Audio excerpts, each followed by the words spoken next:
50 வருஷத்துல இவ்வளவு டேஸ்ட் அவர் சாப்பிட்டுல சொல்றாரு. அதான் சொல்லியிருக்காரு. ரொம்ப ரொம்ப ரொம்ப ரொம்ப ஒரு சந்தோஷமான விஷயம். காலையில நம்ம ஆர்டர் கொடுத்ததை பத்தி எல்லாம் உங்ககிட்ட நான் சொல்லியிருந்தேன், எவ்வளவு தூரம் நம்ம இன்னைக்கு பண்ணியிருந்தோம்னு.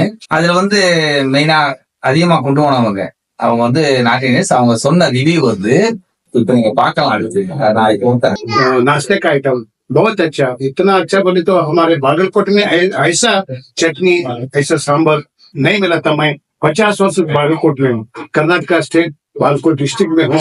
इतना अच्छा डोसा तो मिलता है, लेकिन चटनी वगैरह बहुत अच्छा, बहुत खुश हुआ मैं खा के। इसलिए मैं और एक बार आ रहा हूँ कि कल भी ऐसा ही नाश्ता बनाओ, एक डोसा ज्यादा बना के हमको खुश करा तो तुम भगवान तुमको भला कर। நீங்க புரிஞ்சுக்கலாம். அவங்க சொல்ற வச்சே நீங்க ஓரளவுக்கு கெஸ் பண்ணிடலாம் அவர் எவ்வளவு தூரம் இம்ப்ரெஸ் பண்ணியா சொல்றாருன்னு. மனம் திறக்கும் உணவு மறக்க முடியாது.